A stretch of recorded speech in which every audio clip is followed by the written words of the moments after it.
Hey guys, and welcome to another episode of Parlay Revival.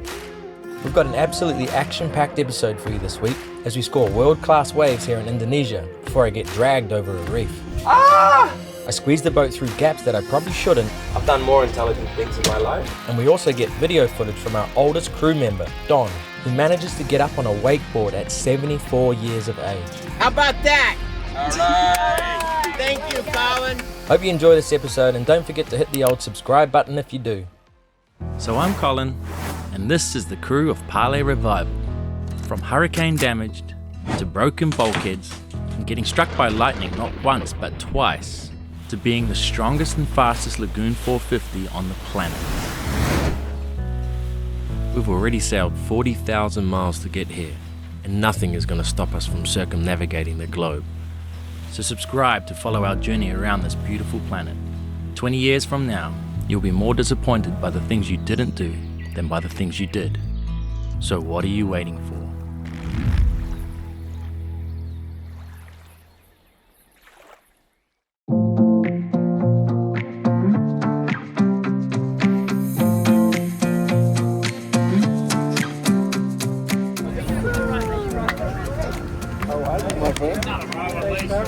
Made it! Long time, brother. Yes. Wow. Good to see you. Long trip, no? Oh, 5 days. The last time you were on was Tahiti. Yeah. Surf Choco. We saw Chopo, we saw the contest. Nico got all the signatures of all the pros. Yeah, man. Yeah. Do you remember the first time I met you was at Playa Grande in the surf? Yeah. And you came up to me randomly and we started talking. Yeah. Next minute you're on Parlay in Costa Rica. And we have that big storm, 10 whatever feet. That was the roughest ocean I ever saw. Yeah. Ever. Like the soon I know you were here, it's like I cannot work, I cannot have nothing done. It's like I need to get there. Are you ready to get some barrels? But I came with one thing in my mind, 1 barrel a day, keep the doctor away. So we wasted absolutely no time heading off to find surf, and luckily we didn't have to go too far to find this little gem right here. We were able to jump straight off the back of the boat, and it was awesome to see Christian getting some epic waves on day 1 on Parlay.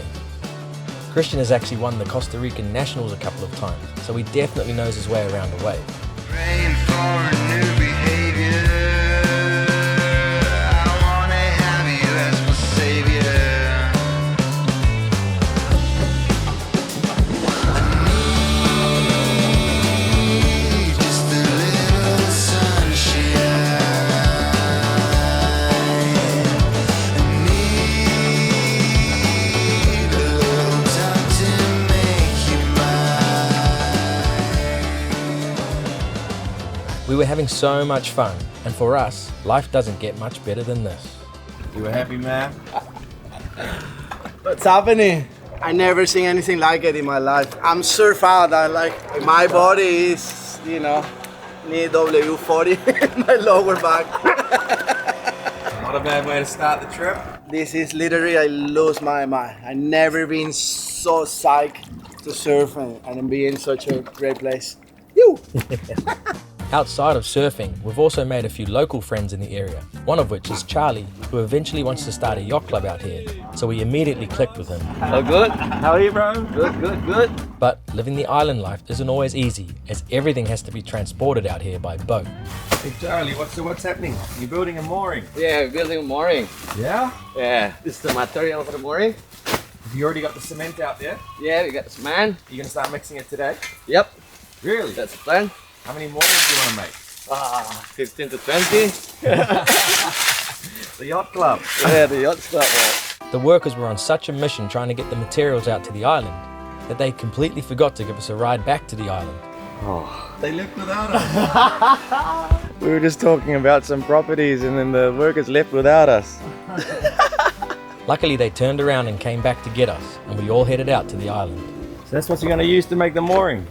Yeah, we make the mold, the front of the plastic. So we're gonna put the concrete, put the tire. When it's dry, we open and use again. It's interesting how different cultures have their own little way of doing things. Here they pour the cement over the aggregate straight on the ground and mix it together with a garden hose. Of course you then mix in the water, and lots of it at that. Meanwhile, the mold is ready to go with the tire and reinforcement already inside it.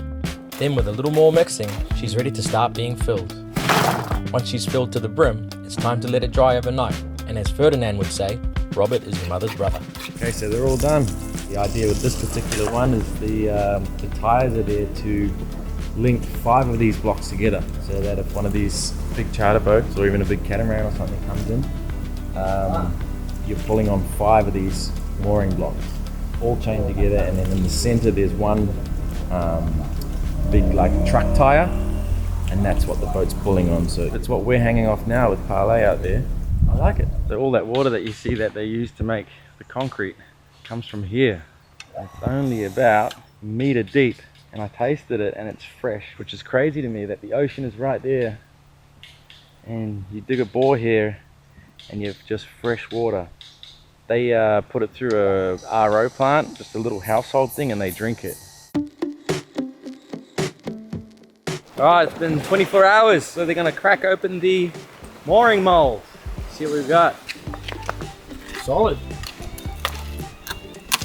So the big guy. Yeah. Heavy. Nice.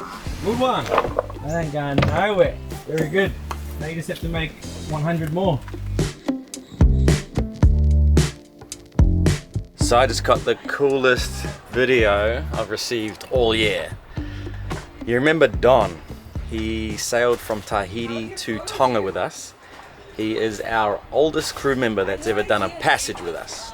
But back then in Tonga, Don set a goal to be able to wakeboard, because he used to wakeboard back in the day at 72 years old. And we couldn't get him up. And then just a few months ago, we met up with him again in Florida, and our other patron, TJ, has a wakeboarding boat, and we tried to get him up on a wakeboard and we didn't succeed. And I thought that was it. We tried. He gave it everything he had. He just couldn't hold on to that rope strong enough. But I just got a video of him standing up on a wakeboard at now 74 years of age. You guys thought he was done, he's just getting started. What do you say, Don? You ready to let it rip? Yeah, man. This guy's the epitome of perseverance. He's gonna make it happen today. Ready?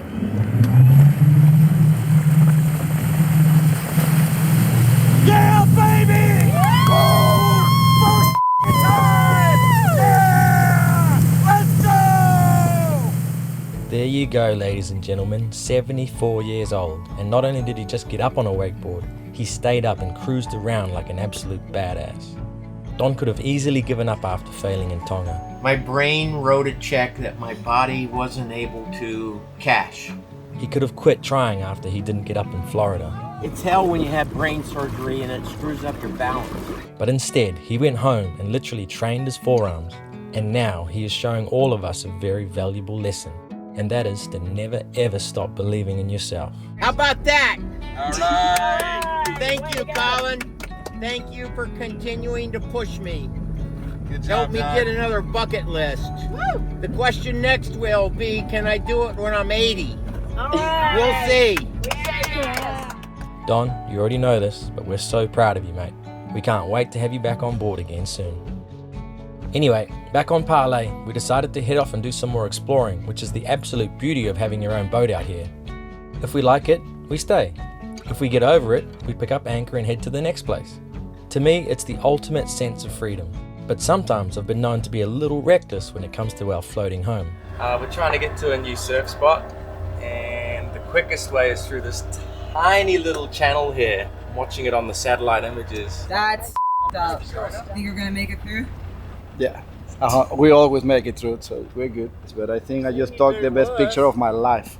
Look at this thing. Wow, the water, the surf, everything about it is out of this planet. And so this begs the question, why not go around? It's an extra mile. Oh shit. At least it's sand. We've done stuff like this with reef, which has a different consequence. How's the heart rate? Very high. Woo! That was sketchy. You were hitting the grass. Like, I swear to God. Living on the edge. This is Colin style 100%. I haven't timed this well. Didn't think I was going to do this at all, but it's high tide dropping. So if we do run aground, the tide's going out. I've done more intelligent things in my life, but you only live once. What's worse is that there was a current flowing out between the islands, and with only a couple of feet either side of us, there wasn't much room for error. If you look at this spot on the chart, it has the entire area as a caution area, but I'd been through before in a dinghy and was pretty sure we'd be fine. And sure enough, we made it through unscathed. But the risk versus reward ratio was pretty high on this one, considering how little time it actually saved us. I don't know if I'd do that again. We made it through. We're in the deep part now. Saved us at least 10 minutes. How are we going to use that fuel that we saved? That's the real Saved question. at least 30 cents worth of fuel. So having saved 30 cents, we were off on our merry way and burnt $40 worth of fuel to get to our next destination. On arrival, we found that about 60 other people all had the same idea as us, but it was crowded for good reason, because it was absolutely pumping.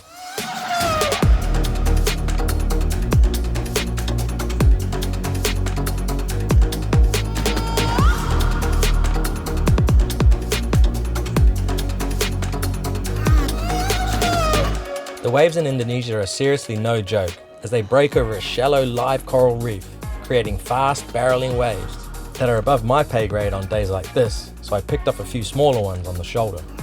But Christian was in his element. Oh, it was super fun, very challenging, very humble. But I take my time and yeah, I got a really good backside barrel. I think a couple people got it, but it feels really good. Really good surfers out there, but the funny thing is, like, after I have this sick one for me, I have this cut.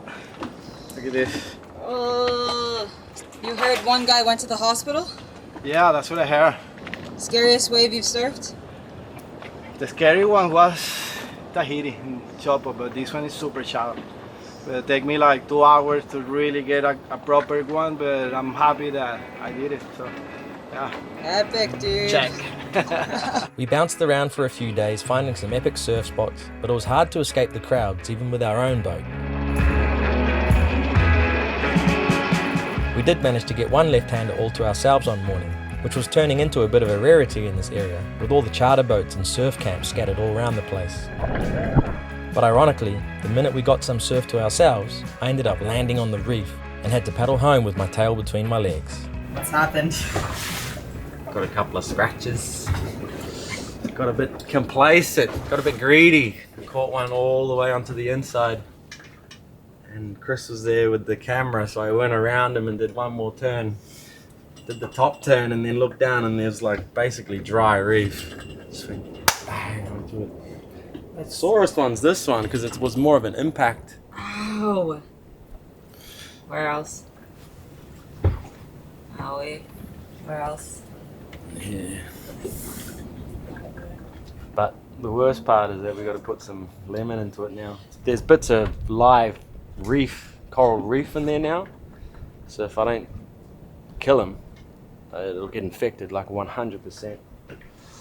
Squeeze away. Aziza, do the honors. Oh God, I'm so sorry. Oh, fuck. Oh. That really stinks. I knew we bought extra lemons for a reason. Ah! Oh, Got it? sorry. Is that it? Yeah, you just have a lot of scratches, dude. Oh God. This one looks painful. Cool. Woo! That's burning. You gotta pay the surface tax. Oh, sorry, there's some more. Okay, you're good. Alright, you've paid your surf tax. First Indo reef tattoo, really? Ow. Yeah, my hip hurts. Yeah. The old boy.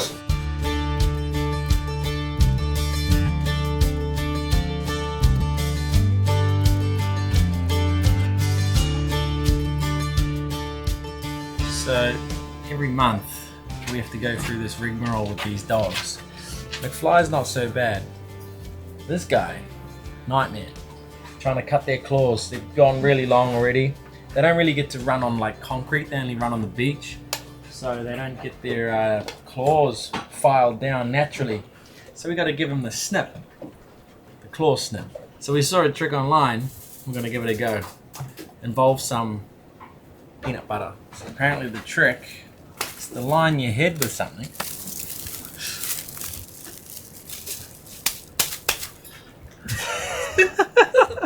Whack a bit of the old good stuff on there. Is this in the right place? Yup. How's that? Linda's already coming. Look. Yeah, you got it. That's hilarious. Good boy. Good. Holy crap, it's working. Oh my god. He's so distracted. It's working, man. Look. He would never let me do this. This is amazing. Linda, look. Ah! It's licking my eye. Hey! He's got your hair. Good boy, Linda. That was pretty good. Oh, it's all in my hair. That was so good, though. Yeah. Good boy, Fly. Fly doesn't even need it. If you've never done this before, it's quite tricky. You obviously don't want to overdo it. Fly's got clear claws here, so you can see where the, what's it called? The cuticle or something ends. So you snip behind that. But these claws are black, so I got no idea where it ends. So I just kind of get it at the end of the curve there. Oh! We had read that peanut butter that contains xylitol is toxic for dogs, so we made sure the stuff that we had didn't contain any. I think this was a huge success. Thanks, Fly. Apart from all the peanut butter that had been licked all through my scalp. A sick little spot. Sick. Christian, is everything a photo here? Yeah, I'm a photographer now. Yeah, everything is so nice. This is a very, very unique place. Super peaceful. Yeah, I think Problems doesn't get this far. You're gonna buy that video? Yeah, I'm gonna have to pay $100. He's gonna pay $100 for the barrel of his life. Let's play the clip now. So a photographer had shot this clip of Christian and offered to give it to him for $100, which is money well spent for a clip like this, I reckon. But anyway, the swell soon dropped off, so we decided to spend some time doing things other than surfing for once. Is he excited for the waterfall?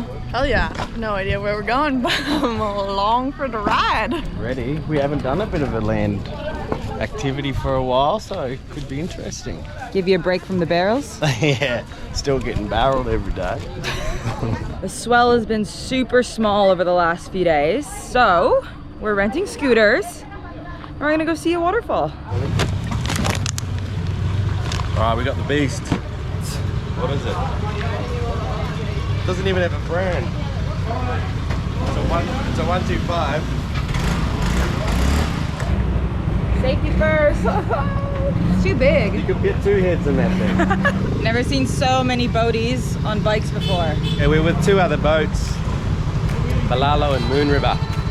They got like 20 kids between them. So it should be a fun day. The boaty biker gang.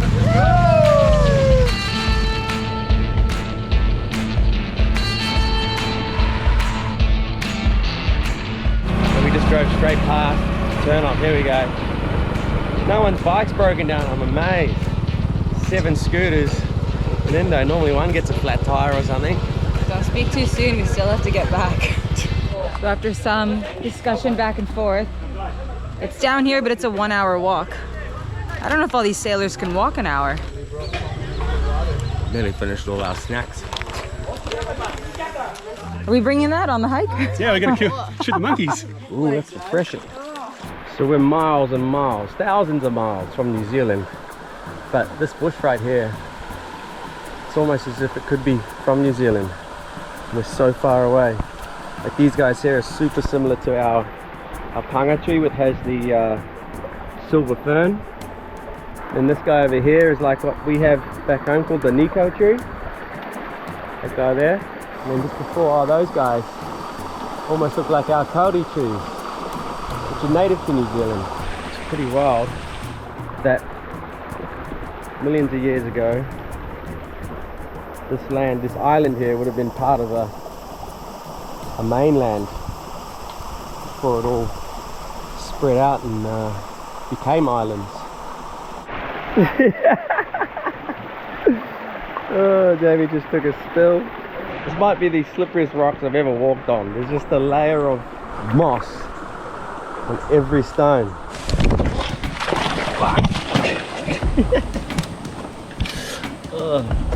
Everything is so slippery. Okay, so this might look easy, but this was one of the hardest hikes I've done in a long time, up a slippery, rocky river which ended up taking over an hour, with most of us in jandals as we didn't know there was going to be no track.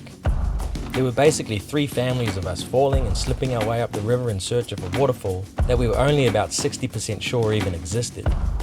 Not the best shoe decision today. Andy said you're too slow. Who said? Andy, our guide. Oh, well, tell him it's not about how long it takes you to get there, it's that you get there. You ever heard the turtle in the hare? Yeah, I'm definitely not the hare. I've been walking for, I don't know, 25 minutes, 30 minutes. So hectic. Everybody's falling down. Yeah, this is just so gnarly. It's worth it, whatever. Another half an hour to go. Half an hour Indonesia or half an hour New Zealand? Indo time. Indo time. Whoa. We are chess. Oh. Wow, but it's so pretty. Hardest walk you've ever done? Yeah. So the waterfall was as refreshing as we had hoped. It definitely felt like we were in the middle of nowhere, and I'm not sure how many people would have stumbled their way up this river to get here. Our local friend Andy randomly started climbing the freaking slippery waterfall in bare feet, and I thought for sure we were about to witness a serious injury at the bottom of the waterfall. For real? But no, we all made it back down the river in one piece. Oh, except for a missing toenail. Like 15 minutes in, I slipped and was like, oh, something hurts. And I looked down and my whole toenail was ripped off. Were you there when Noodles did his one? Yeah. Now I better get on the rums. See you next time. Thank you, brother. Thanks so much for watching until the end, guys. Really means a lot to us that so many of you tune in every week. If you're new here, hit the old subscribe button, and we'll see you at the same time next Sunday.